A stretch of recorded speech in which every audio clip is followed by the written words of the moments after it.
මේ තොරන්නේ කොට මේක තොරන වගේ නේද බලන්නකෝ ඈ මොකක්ද මේ කතාව කලබල වෙන්න බලන්න ඒකෙත් පොඩි තියෙනවා මට කියන්න දෙයක් ඔව් අපි මේ ලයිට් එක ඔෆ් කරලා කතා කරමු කතා කරමු ඒ ලයිට් එක ඔෆ් කරන්න මේ වීඩියෝ ගේම් බෙරෙන්නේ නෙමෙයි ඔව් නෑ එහෙම ගන්න නෙමෙයි මට කියන්න දෙයක් තියෙනවා මේකේ හරි ඔන්න ඔෆ් වුණා දැන් බැලුවට ලයිට් තියෙනවා කියලා පේනවද නෑ තනි සුදු පාට මොකද පේන්නේ පේන්නේ නෑ ඔන්න ඕක තමයි මට කරන්න ඕන උනේ. දැන් මේක මං හැදුවේ මං ඔය ඉස්සෙල්ලා කිව්වා වගේ මේක උදාහරණයක් වෙන්නනේ හැදුවේ.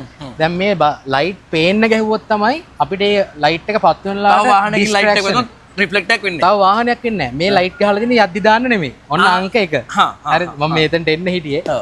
මේ ලයිට් දාලා දෙන ඔයාලට පේනවද මේකේ සවුන්ඩ් සිස්ටම් එක? මේක ඇරියාම මේක අපි ඇරලම් පෙන්නමු. පෙන්නමු.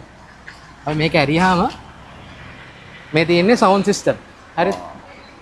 මේ තනිකරම සවුන්ඩ් සිස්ටම් එකක් ගහලා තියෙන්නේ මේ බස් එක හයර් එකකට යන කෙනෙක් එළියට කාටවත් කරදරයක් නැති ග්‍රවුන්ඩ් එකක් හරි මොකක් හරි විශේෂ අවසරයක් හරි මොකක් හරි අරගෙන නිසි ක්‍රමවේදයකට විනෝද වෙන්න ඕන කිව්වොත් අපිට ඔයාට මට උනත් නටද්දි පොඩි ලයිට් එකක් දැන් තියෙන්න බෑ ඒක ඇවිල්ලා සයිකොලොජිකලි මිනිස්සෙට ඕන දෙයක්. ඉතින් ඒකට හරියන්න තමයි මේ විදිහට රිද්ම් එකකට යන ලයිට්ස් අපි දාලා තියෙන්නේ. හැබැයි විශේෂයෙන් කියන්න ඕනේ මේ ලයිට් ගහලා තින්නේ යද්දි දාන්න නෙමෙයි. හරි. දැන් යද්දි දාන්න නැති වුණත් අපි දන්නවා සමහර බස්වල අපි බස්වල දැකලා තියෙනවා මොකද කියනවා මේ ලයිට් එකේ පාට තියෙනවනේ.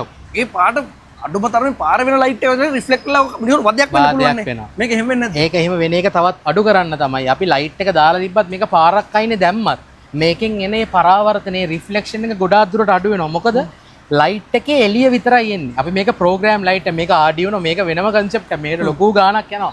ලක්ෂ ගාණක් යනවා මේ විදිහට ප්‍රෝග්‍රෑම් කරලා මේ ලයිට් ගැන දන්න කෙනෙක් ඉන්නවනේ ඒක දන්නවා ඇති හොඳටම. මේක කරලා තියෙන්නේ අපි මේ ලයිට් එක ගහලා මේ විදිහට අපි ෆුල් ඇලුමිනියම් ප්ලේට් වලින් එන්ග්‍රේව් කරලා ලස්සන ඩිසයින් එකකින් වහලා ඒක ඇතුළට ප්ලාස්ටික් වයිට් කලර් ප්ලාස්ටික් එකකින් වහලා ලයිට් එක ඇතුලේ අර එළිය විතරයි එන්නේ. ලයිට් එකත් පේන්න අපි මේක දැන් මේ කවර් එක ගලවලා ඔයාලට පෙන්නුවොත් ඇස් දෙක බලන් ඉන්න බැරි ගානට ඒක ඩිස්ට්‍රැක්ෂන් එකක් එනවා. ඒකත් අඩු කරන්න තමයි දෙයියනේ මේ විදිහට කවර් කරලා ගැහුවේ. ඒ තරම් පරිස්සම් වෙලා අන්න ඒකයි. ඒ කියන්නේ මට ඕන මේ පණිවිඩය එළියට දෙන්න.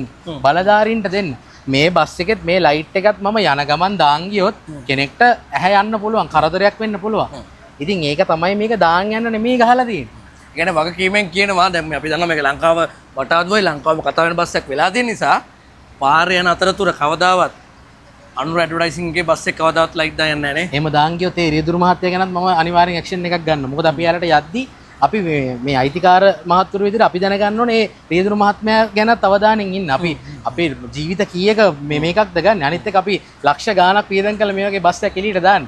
මං වගේම තව මේ වගේ බස් ඕනර්ස්ලා මෙච්චර ගාණක් වියදම් කළා හිතනද බස් එක නාස්ති කරගන්න මිනිස්සු මරන්න. සමහරු කියන විදිහට මේ මිනිස්සු මරන්න කියනවනේ මේවා හදන්නේ. අනේ එහෙම නෙමෙයි දෙයියනේ අපි බලන්නේ පොඩි ලස්සන කරලා හොඳ දෙයක් කරන්න. සහ මට දැන් මේ ලයිට් කියන කන්සෙප්ට් එක විතරක්ම කරලා ලංකාවේ ජීවත් වෙන ව්‍යාපාරිකයෝ කොට්ටාසයක් ඉන්නවා. අද වෙද්දි ඒගොල්ලන්ට රස්සාවල් නැහැ දෙයියනේ. ඉතින් ඒගොල්ලන්ට මොකද කරන්නේ? මම කියන්නේ මේ විදිහට අපිට ගහන්න නිසි අවසරයක් දීලා ඒක නිසි ලෙස පාවිච්චි කරන මිනිස්සුන්ට අවසරයත් එක්ක යන්න දීලා අයුතු විදිහට පාවිච්චි කරන අයට දඩ මුදලක් නියම කරොත් රජේ මිනිස්සුත් පරිස්සම් වෙලා රජයත් ගානකොත් හම්බ කරලා මිනිස්සු සතුටුනුත් ඉන්නවා. අන්න ඕක තමයි අපි ඉස්සෙල්ලා කිව්ව නියාමනය. නියාමනය.